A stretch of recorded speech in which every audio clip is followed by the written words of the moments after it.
ओम सदाशिवसमारंभां शंकराचार्यमध्यमाम् अस्मदाचार्यपर्यन्तां वन्दे गुरुपरम्पराम्।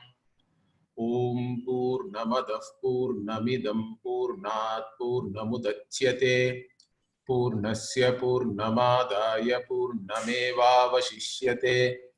ओम शांति शांति शांति। ओम नमो ब्रह्मादिभ्यो ब्रह्म विद्या संप्रदाय कर्तृभ्यो वंश ऋषिभ्यो नमो गुरुभ्यः।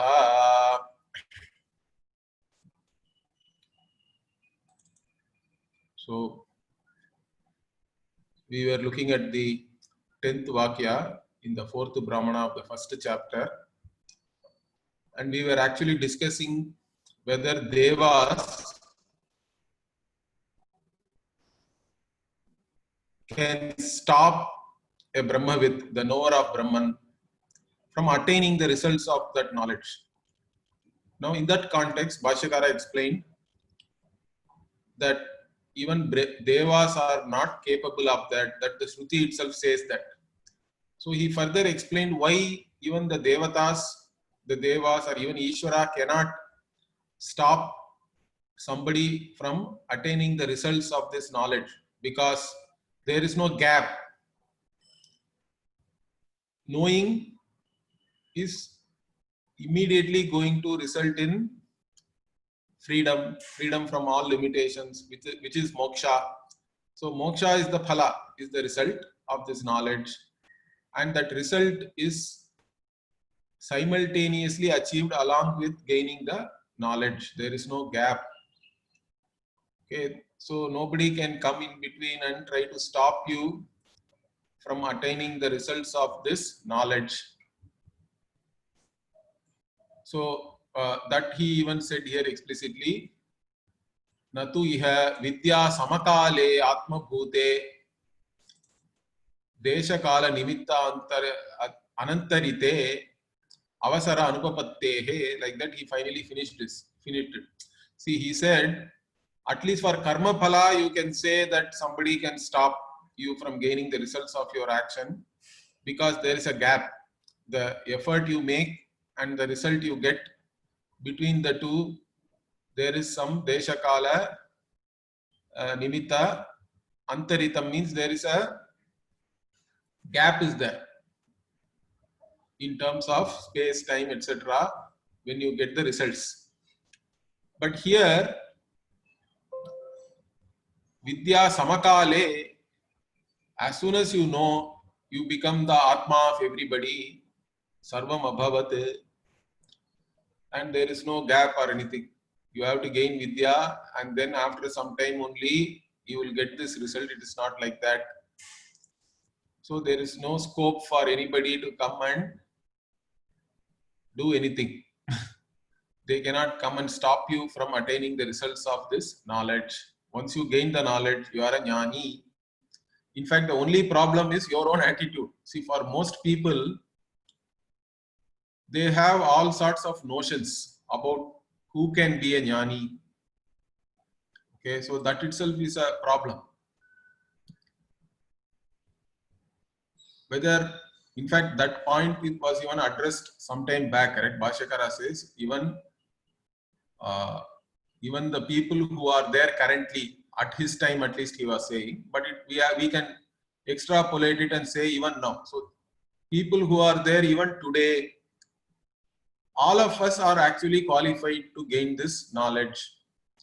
The only thing is, you should have a certain understanding about your fundamental problem and what is the nature of the solution also. If you have that knowledge, and if you have certain objectivity towards the results of action, because results of action are all finite, and how much ever you add finite things, all of them will still be finite only. It can never become infinite. You cannot achieve the infinite by adding up finite things. If what you really seek is limitless, If limitlessness is what you really want, if that alone can solve your fundamental problem, that limitlessness has to be there already. That is the only possibility. Understand that. If that limitlessness is already there, if it is already available, why am I not taking it?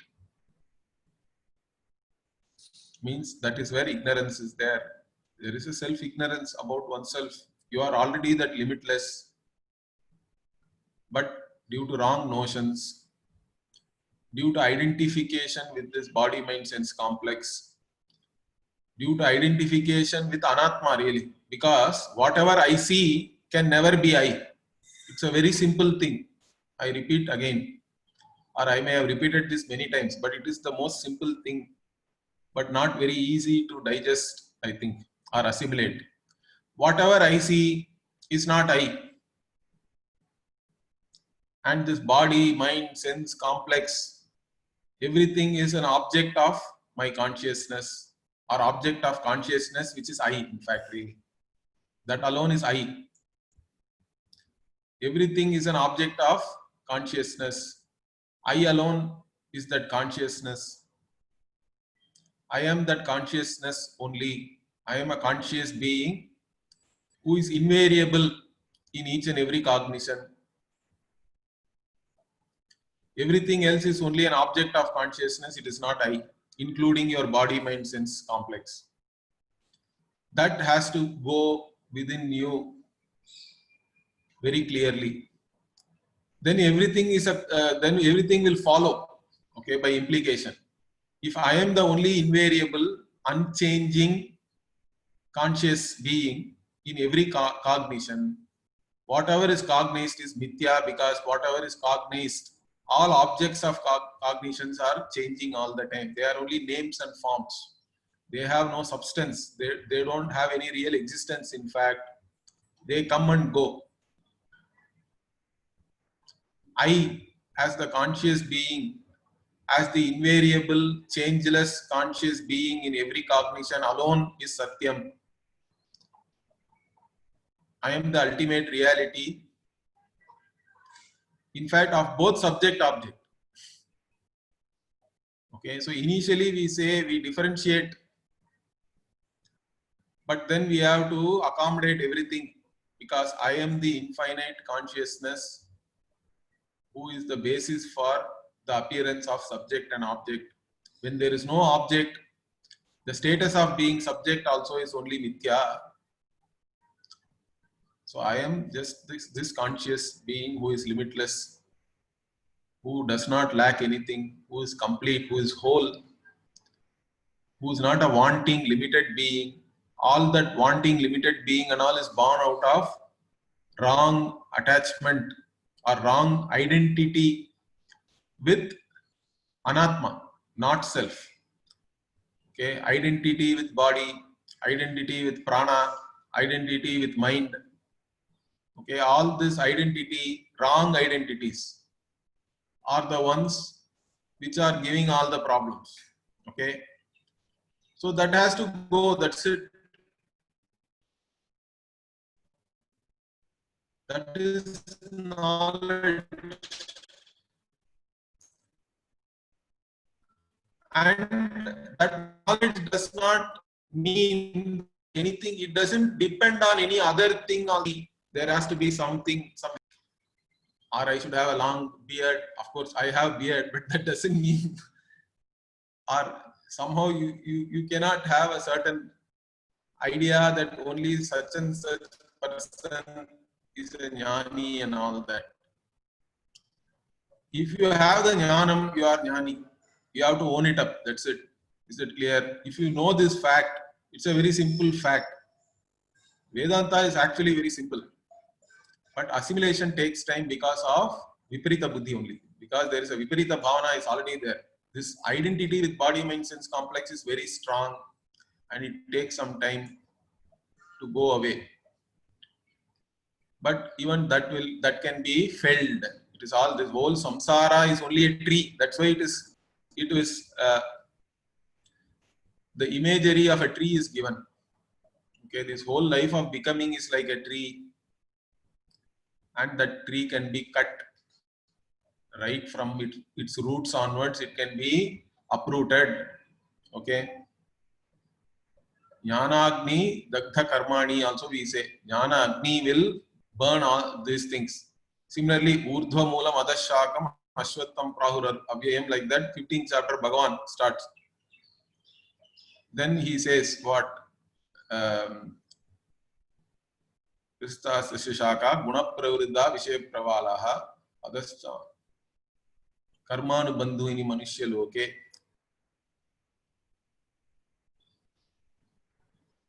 Asanga Shastrena Dridena Chitva, like this. There also Bhagavan says, with the Asanga Shastra, we can cut this samsara. Asanga here means not having any attachment. Attachment means not having any identity with all this anatma. Because the whole problem is placing one's identity at the wrong place. That has to go away. That's all. So once this ajnanam is gone, all these wrong notions are gone, then you are the self of all. There is no question about that. You are the only consciousness, only conscious being which is there, in fact. Everything else is an appearance in this consciousness only. So, just it's a question of understanding this truth. Now, interestingly, the Purva Pakshi comes and says something. So, let us continue. So, what is there here? He says, Evam tarhi vidya pratyaya santati abhavat vipirita pratyaya tat karyayosta darshanat antya eva atma pratyaha avidya nivartakaha. So, what is the argument here? Very interesting argument. In fact, even like modern Vedanta, also a lot of confusion is there with regarding to this, or even otherwise. Many people are into yogic samadhi and all that, correct? So even there is some confusion. So here Bhashyakara is exactly addressing this point. So finally here Bhashyakara has said, as soon as you gain the knowledge, you become the self of all. Nobody can stop you from becoming all. Okay, this result cannot be stopped. Essentially, you are the limitless. Okay, once you know your reality, then that's it. You are the limitless. You are the self of all. If that is the case, okay, evam tarhi, what he says? Vidya pratyaya santati abhavat. What he says is, this vidya, knowledge, also is a cognition which takes place only in your mind. Understand that. Unfortunately, this self-knowledge has been treated as some kind of a mystic experience and all that. There is nothing mystic about it. Manasa eva anudrashtavyam. Like this, even Brihadaranyaka itself will say. The knowledge takes place wherever ignorance is. Ignorance also is there in the mind. And knowledge is the one which also, when we talk about vritti jnana, that is knowledge as a mode of your mind or a state of your mind. Okay.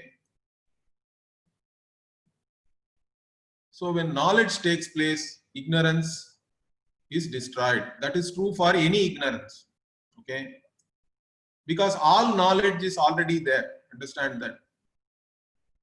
Any knowledge is really only a discovery. In fact, our Pujya Swamiji used to say this, my Guru, that any knowledge is only removal of ignorance, because all knowledge is already there. All knowledge, Ishvara with all knowledge is there. But that all knowledge is not available to you because ignorance is covering. As an individual, with the whatever upadhi we have, whatever conditioning factor in terms of our body, mind, sense complex we have, for this upadhi, there is a covering, avarana is there. That is the ignorance. One part of ignorance is the covering, avarana. Another part of the ignorance is the projection, vikshepa. So avarana, vikshepa. Now all knowledge is already there, but covered by ignorance. So now what? Any knowledge is really removal of this covering only. That's why it is a discovery, discover. So that's a very apt term. Cover is there. Discover. You remove the cover, you remove the covering or avarana, then knowledge is there. Now, how does this happen? Means we say that when the object consciousness and the consciousness which is manifest in your mind are one and the same, okay, then this ignorance is destroyed and knowledge takes place. That object becomes evident. So like this, it is talked about. But with reference to the self cannot be objectified as like an object or anything. Self is already the consciousness. But even with reference to the self, since there is a covering, you do not know yourself fully. We know about our own existence. There is no doubt about that. We also know ourselves as a conscious, sentient being. But still, there is wrong notions, wrong identifications. We place our identities at the wrong places and suffer. Now, all those notions have to go away. And also, the recognition that I am the invariable, unchanging, conscious being who is limitless, who is the basis for all this entire srishti, this universe, because the entire universe can be reduced to subject and object.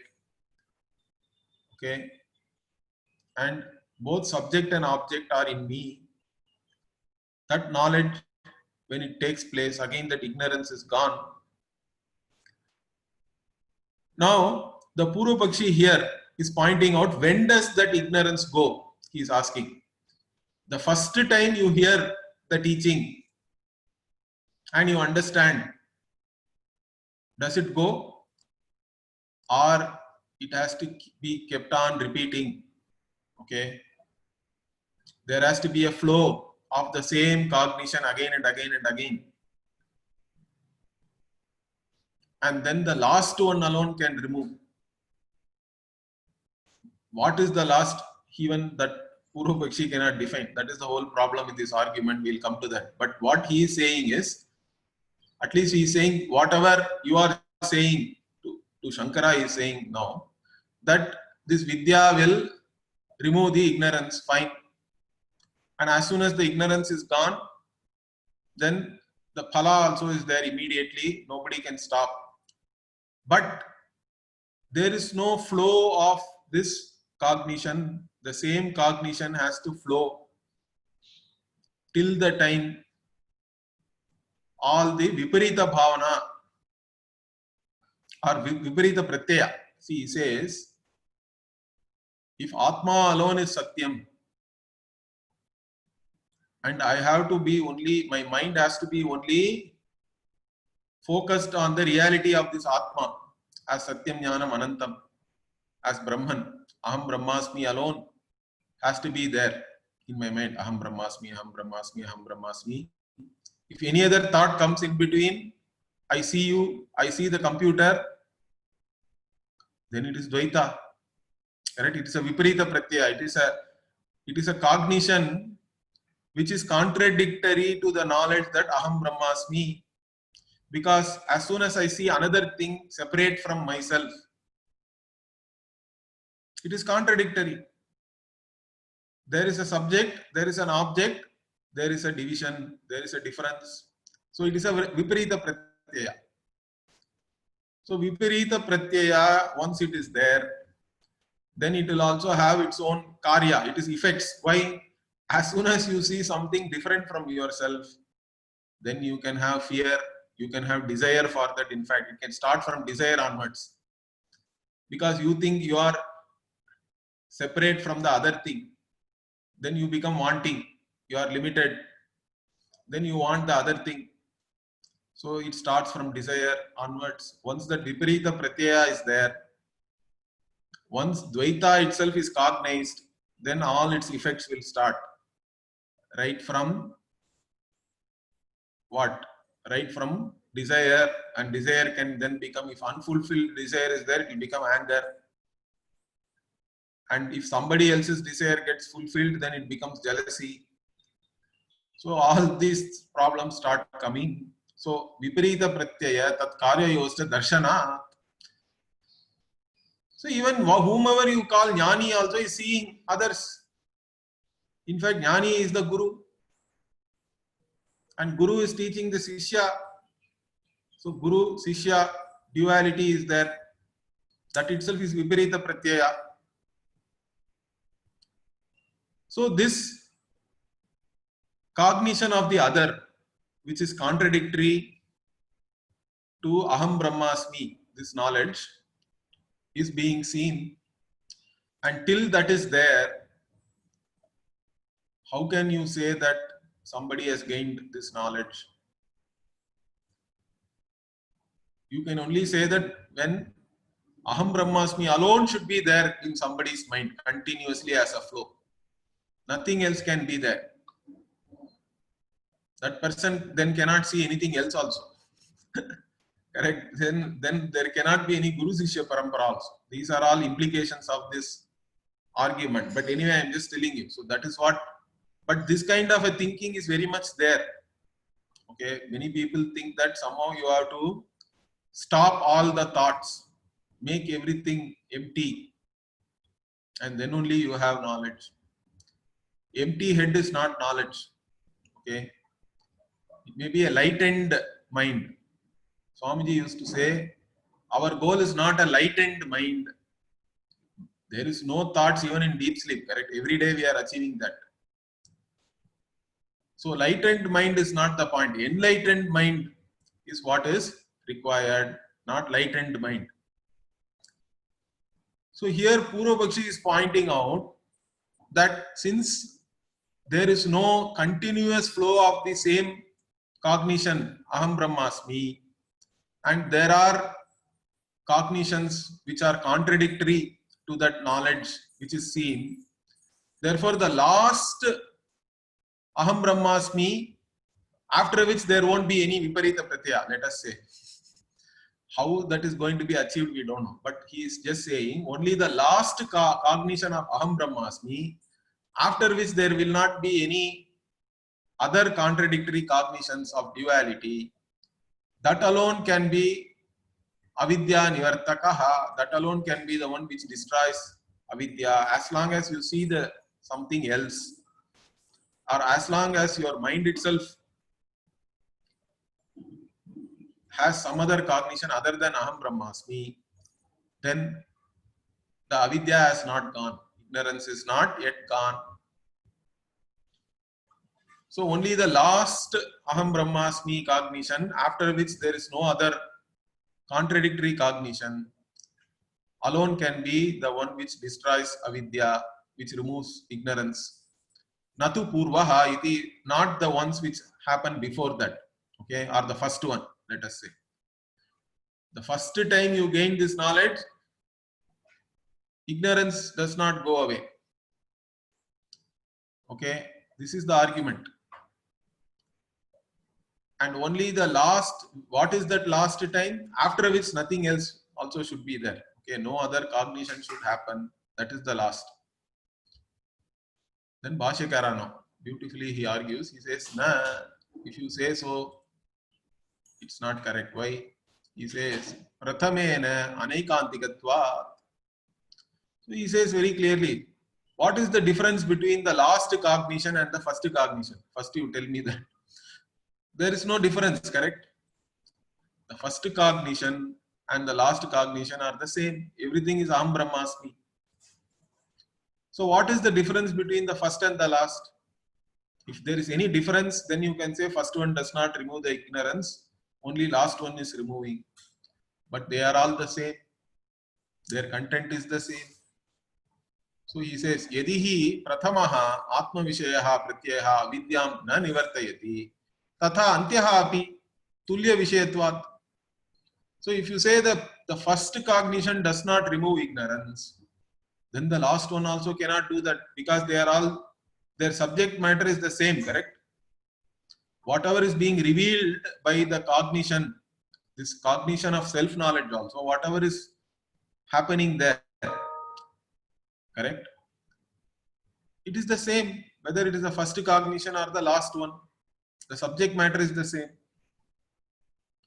Therefore, how can you say that only the last one will remove the avidya?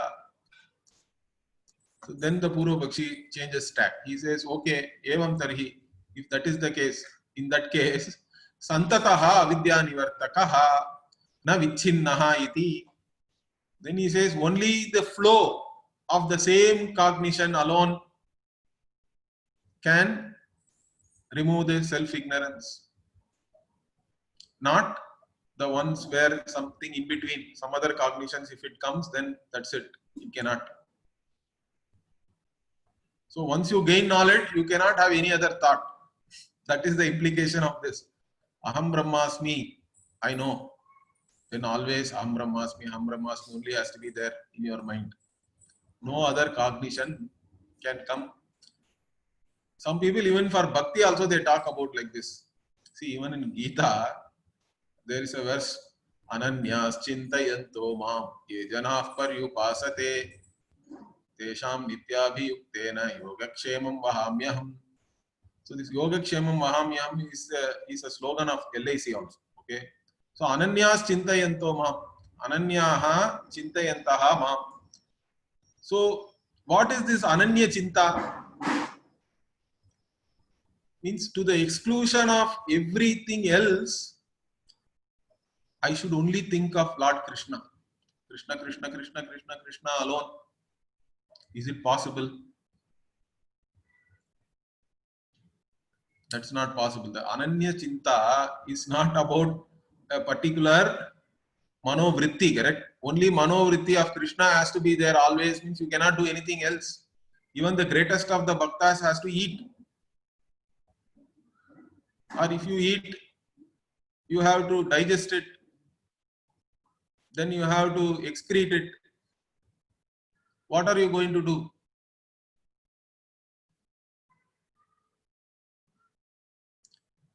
So there also, what is the meaning? Whatever you cognize, everything is Krishna only, correct? Nothing is separate from Brahman, from Krishna. We are not talking about Mr. Krishna. Krishna as Jagat Karanam Brahma. Any object you see, it's all Krishna only. The reality of each and every object is nothing but Krishna alone. Then wherever your mind goes, there Krishna alone is there, correct? Nobody, nothing else is there really. See, that is the idea. Or we can even interpret it another way. Ananyaha. Krishna is not separate from me, correct? Not anyaha, not other than me. That is the knowledge, in fact. So that is the knowledge.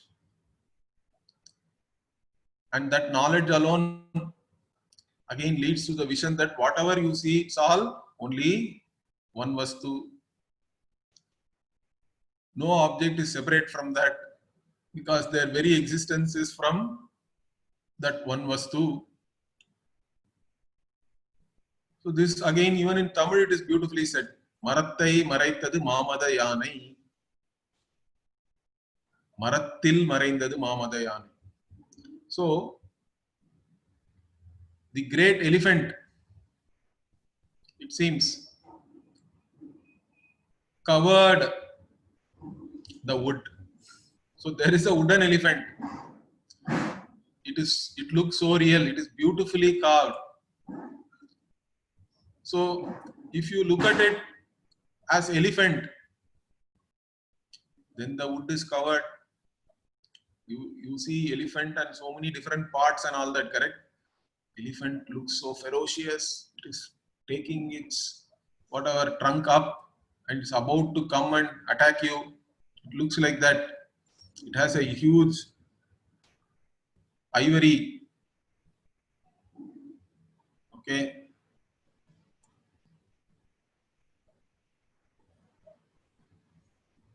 You are afraid. You want to run away. So if you look at it as elephant, all these different parts are there. And actually it is wood. The wood is covered.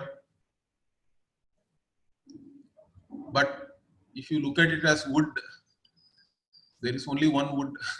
Even though there may be 100 different parts of that elephant. And that elephant has in fact vanished into the wood. As soon as you look at it as wood, there is only wood there. There is only one wood. Similarly, these Panchabhutas are there, correct? Panchabhuta only has become all this. We have a 5 elemental model, correct? So all these 5 elements have become this entire universe. And they have covered Param Brahma. Parattai maraitadu Parmudal Bhutam. Parattil maraindadu Parmudal Bhutam. Then he says. So this entire, all this 5 elements and all the elementals, all the objects made of these 5 elements, they all vanish once you see everything as Param Brahma only. They all vanish into that. They are no more there. Only Param Brahma is there. So that is the vision of Jnani. So again, this vision has to be there. Whether it comes from the first cognition or last, all this. In fact, there is no difference between the first cognition and the last cognition. They are all the same.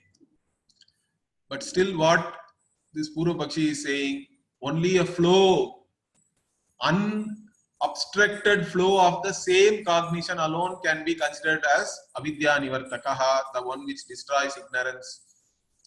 And if there is any obstruction in between, vichinnaha, there is some other thought comes, some other cognition takes place, then gone.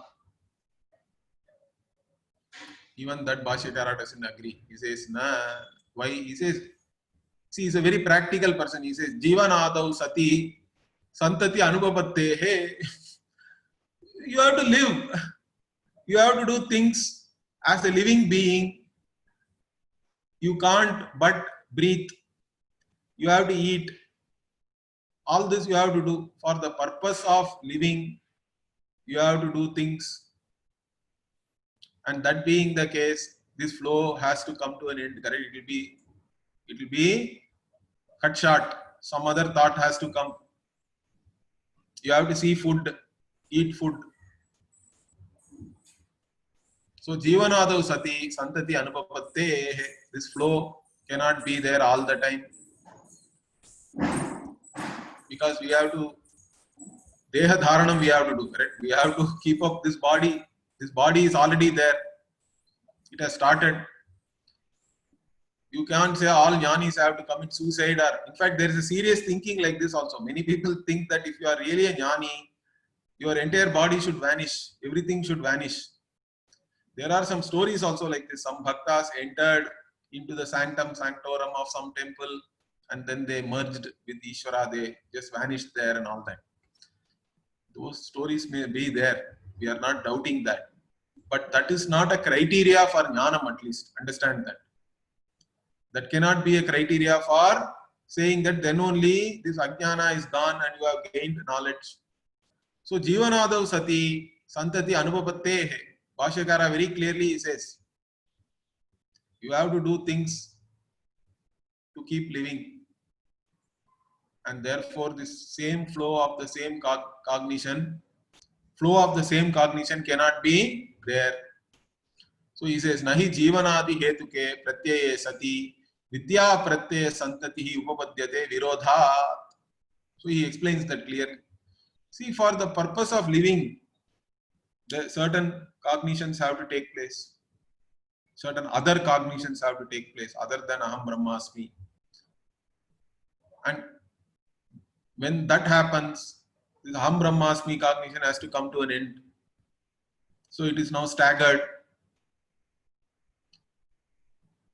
So there is no continuous flow. The flow has to stop. And the other cognitions are all they are not in keeping with this Aham Brahmasmi, correct? They are opposed to that, Virodha. Therefore, this flow itself is not possible. Then Purva Pakshi gives an allowance. He says, okay, we are also practical people.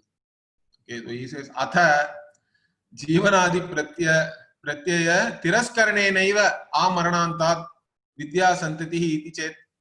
So he now says, see, essentially what these people are trying to come to is, they are trying to point out this Jivan Mukti is not possible. That's what the Purva Pakshi wants to arrive at.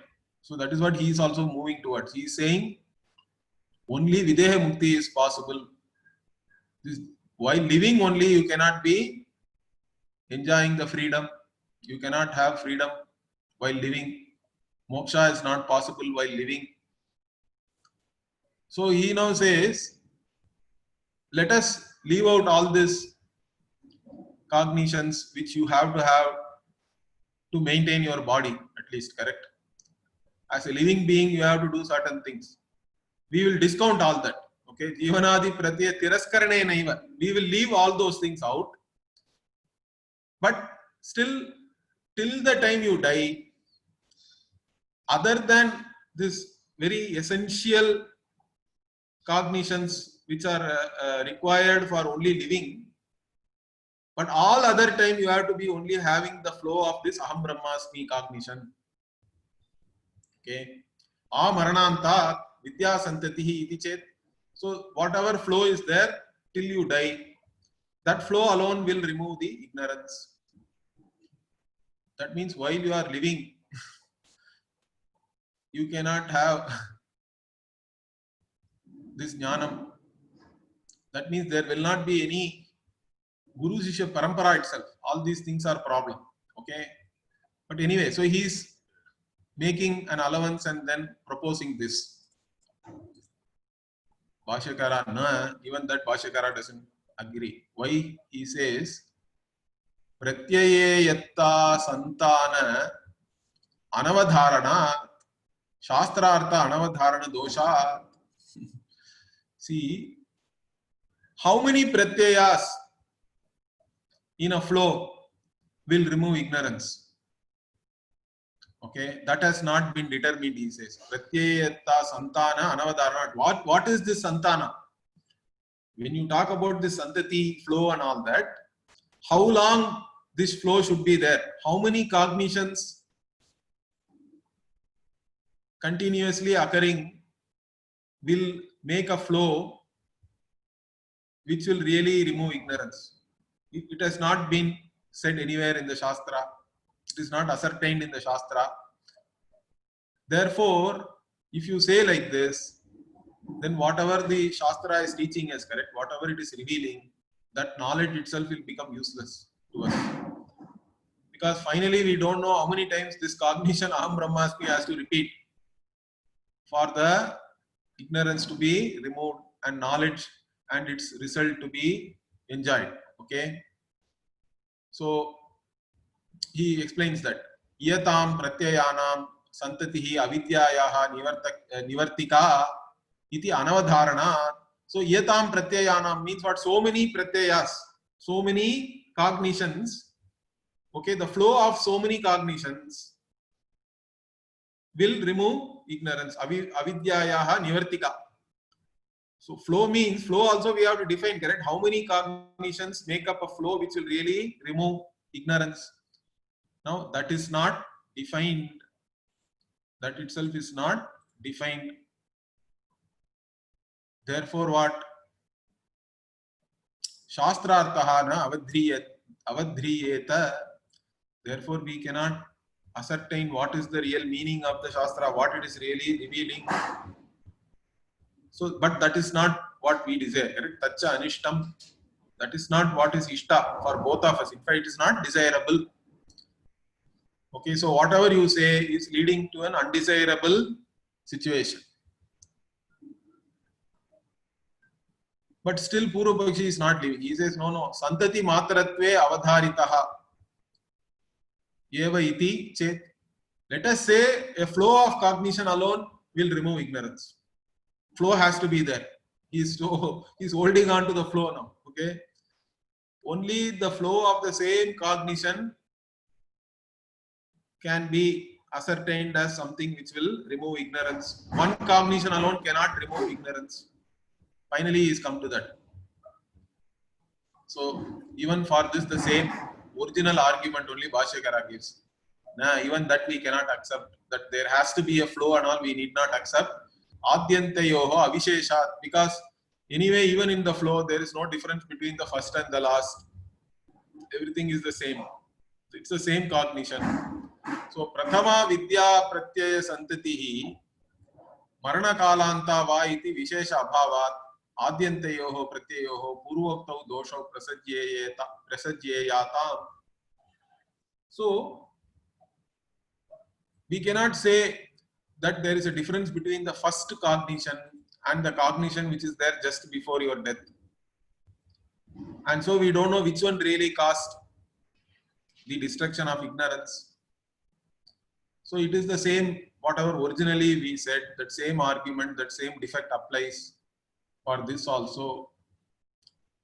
So once Bhashyakara says like this, Purvapakshi says, okay, if that is the case, anivartakaha eva iti chet, means ajnanam can never be removed.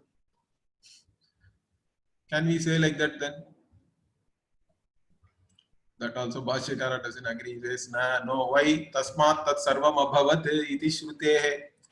Shruti is very clearly giving the result of this knowledge, that the knower of Brahman became everything, becomes everything, in fact, is everything really. The knower of Brahman is everything, is limitless.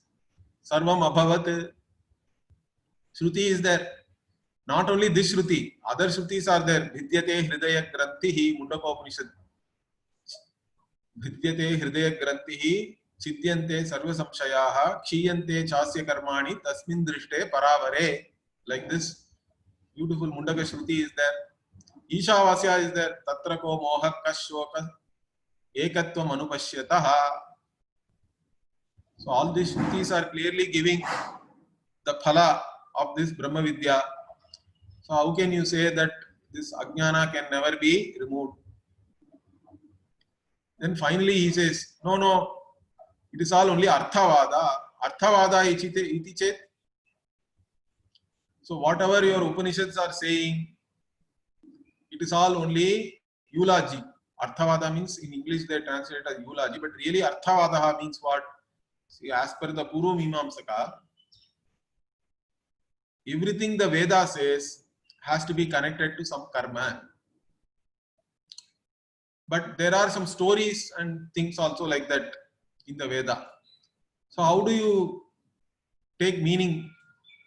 Then we have to somehow connect it to some karma and get some meaning out of it. That it is praising either the karma or the result of the karma. Like that we have to connect it. Okay, that is what is called Arthavada. Typically it is praise, some kind of a praise or some story which is again praising either the karta or the karma phala, like that. Or sometimes we even get some meaning out of it. Okay, that Agni cried and it became silver. Then they say that in that karma you should not give silver as dana. Like this and all, they take meaning, okay, out of that. So like that, this entire whatever is being revealed by all these Upanishads are all Arthavada only. They are all mere stories. They have to be anyway connected to some Upasana. Sampat, originally also they argued about Sampat Upasana, correct? So it has to be connected to some Manasam Karma, some Upasana. All your talk about self-knowledge and all is not correct. Okay, so Arthavada iti chet na Bhashyakara. No, why? Sarva Shaka Upanishadam Arthavadatva Prasangat. If you say like that, all the Upanishads will become Arthavada. Not only this Upanishad. All Upanishads are only revealing the same thing. Upanishadam Brahma it is, really. Okay. So, etavan matrarthatva upakshina hi sarva shakopanishadaha. So, all the Upanishads of all the shakas are only revealing this, only this, whatever, this subject matter, correct? Etavan matra arthatva means this, whatever is being revealed here, aham brahmasmi, that same thing is being revealed by all the Upanishads of different Veda shakas, whether it is Taittiriya Upanishad in Krishna Yajurveda or Brihadaranyaka Upanishad in Shukla Yajurveda or Aitareya Upanishad, correct, in Rig Veda it is there, or Chandogya Upanishad in Samaveda, or Mandukya, Mundaka, all these things are there in Atharvana Veda. Whichever Veda, whichever Shakha you take, all the Upanishads are revealing the same thing. How can you say everything is Arthavada? Means he is giving a reason now why it should be Arthavada. Because, see, Arthavada means sometimes Anuvada also they say. Anuvada means Shruti may sometimes repeat something which is already known through some other means of knowledge. Those Vakyas, those sentences are not considered to be Pramana Vakya. They are not revealing sentences. They are a restatement of something, but that restatement also we have to make some meaning. We have to connect it to some other sentence, some other section and get some meaning. So Anuvada also is possible, correct? Restatement. So he says now, Pratyaksha Pramita Atma Vishayatvat Astu Eva Iti Chet. So he says Atma is known by Pratyaksha only. Nobody says, I don't know myself. You go to anybody and ask, do you know yourself? Are you there? They say, yes, I know myself. I am so and so. Some people will even talk for 1 hour about themselves. You have to only say hello to them. That's it. They then keep talking about themselves. Whether you want to hear or not, they will go on and on. So people are there. Everybody knows themselves. So what is this self-knowledge you are talking about? It is already known. Everybody knows their self through pratyaksha only, through direct experience. Therefore, whatever self-knowledge which is being talked about by this Upanishad and all, it is only Arthavada, Anuvada. Then Bhashyakara says, no, this argument we have already given answer to this. Ukta Pariharatvat. See, in 147 itself, this argument came. The Pravesha Shruti and all was there. And at that time only, Bhashyakara explained. I don't know whether you all remember, it's many weeks before, but you can go back and see. So there also the argument was there. What is this self which has entered? And then this Vidya Sutram was there. Atma ityeva upasita. So in that context only, this particular argument has been already answered. The answer for this has already been given. But anyway, he is again giving it briefly. He says, Avidya shoka moha bhayadi dosha nivrittehe pratyakshatvat iti cha uktaha pariharaha. See, there is a phala here, correct? That you are taking yourself wrongly. Your identity of yourself is wrong. Although you know yourself, you have wrong notion about yourself. That is the problem. That is the self-ignorance. We do not say that you do not know yourself. In fact, completely not knowing oneself is not a problem, correct? See, even if you go at night or during twilight, you don't see anything. It is too dark, means you don't see anything at all. There is no scope for superimposing something. But when is the superimposition happening? When something is known but not known correctly. So you see something like a snake there and then you start seeing snake, correct? So you have to see something like snake. Only if you are seeing something but not knowing it properly, correctly, fully, then the problem starts. So now you see the snake, there is a problem. You are afraid, you want to run away, you are already sweating. But what is really there is rope. If you completely don't see the rope at all, you cannot superimpose the snake also there. Correct? Like that, this Atma is always available. That's why it can be mistaken also. It is available for mistaking. It is always available, and it is available for you to mistake. Therefore, you have this ignorance, and because of which sadness, delusion, fear, etc. all these doshas are there, and they have to be removed. That is what all these dosha defects only make up samsara. It's a life of becoming, correct? You take yourself to be a wanting person, you have desires, unfulfilled desires leads to all this sorrow, sadness, guilt, and for fulfilling desire you do something wrong, then you have guilt also. You have guilt, you have fear, you have jealousy, all these issues are there.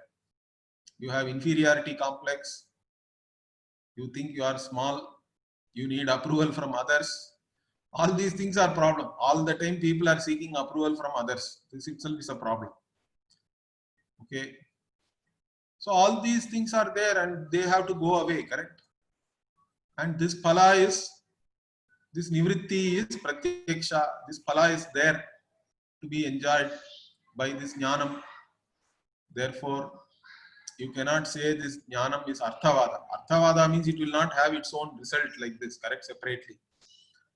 So it has a phala and it is a separate section in itself. It is not connected to anything else. So this was already answered. Okay. So therefore, finally now Bhashyakara beautifully summarizes. What does he say? Tasmat adyaha antyaha santataha asantatascha. So you say whatever, the first one, last one, in a flow, not in a flow, whatever it is. Iti, okay. Achodhyam yetat. All this question is irrelevant. Whether it is the first one, last one, all these questions you don't have to ask. Okay, for us, what is the idea? Avidyadi dosha nivritti phala avasanatvat vidyayaha. That's all.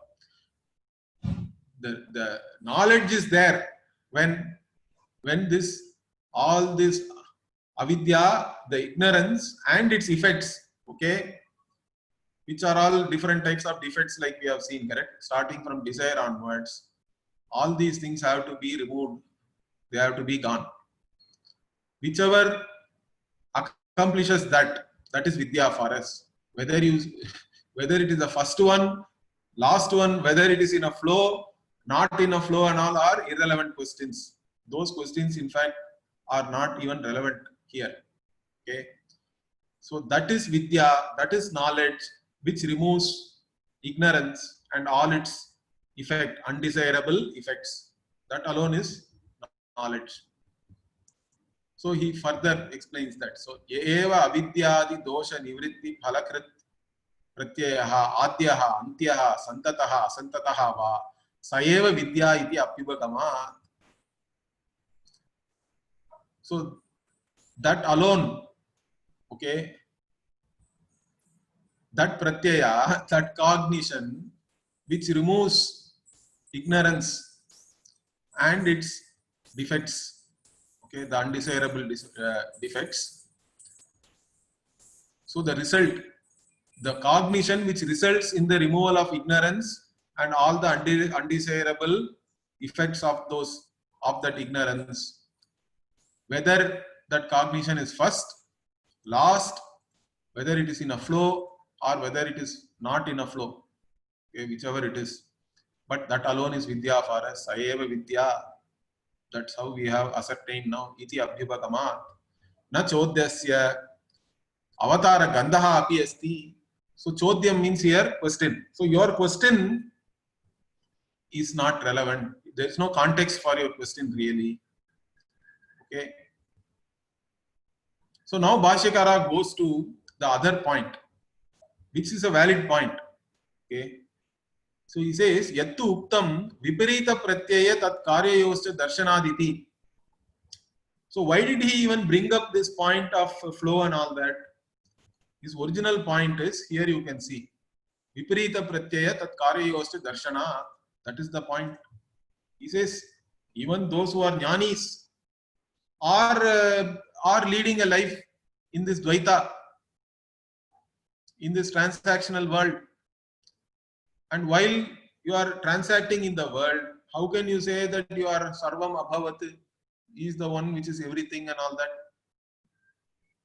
It is contradictory. No, that also no Bhashyakara tries to address that very important point. So he says, you say that viparita pratyaya and its karya, its effects are there. This contradictory cognitions are there even for a jnani.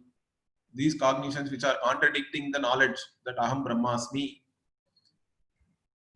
And then those cognitions will have its effect also. And that is seen. Correct.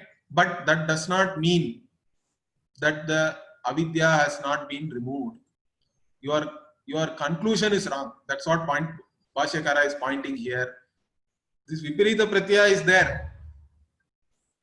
But the viparita pratyaya does not anymore mean that it is born out of any ignorance. There is no ignorance. Okay? Because it is just a tat sesha sthiti hetutva. Shesha means leftover. Leftover of what? Okay? It is the leftover state. This state, this seeing of contradictory cognitions, dvaita, is only a leftover state, he is saying. Shesha sthiti. So it is caused by the leftover state. What is this leftover of what? Means karma. Okay? Tat shesha means here we have to take it as karma.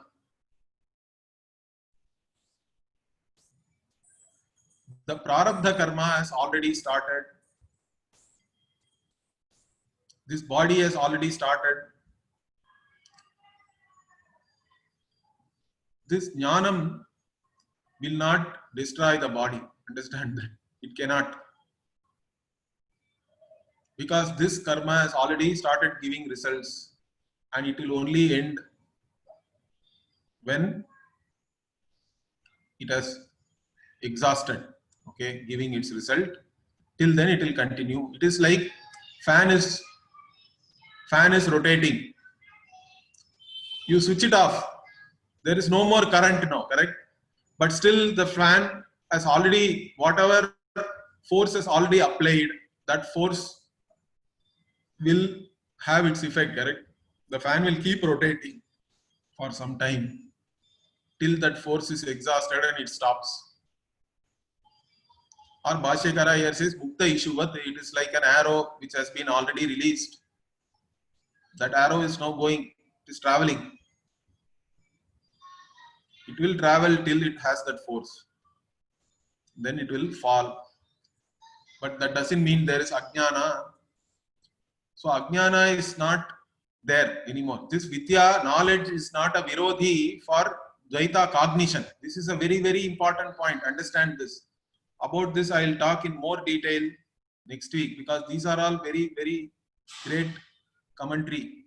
Very clear here, in fact. Lot of wrong notions are going around. And Bhashyakara is actually addressing all those things. Even after all these things, people are having wrong notions about all these things. So anyway, we'll see that. We'll continue. Om Purnamadav Purnamidam Purnat Purnamudachyate Purnasya Purnamadaya Purnamevavashishyate. Om Shanti Shanti Shanti. Harihi Om Shri Gurubhyo Namaha. Harihi Om. धन्यवाद गुरुजी। धन्यवाद गुरुजी।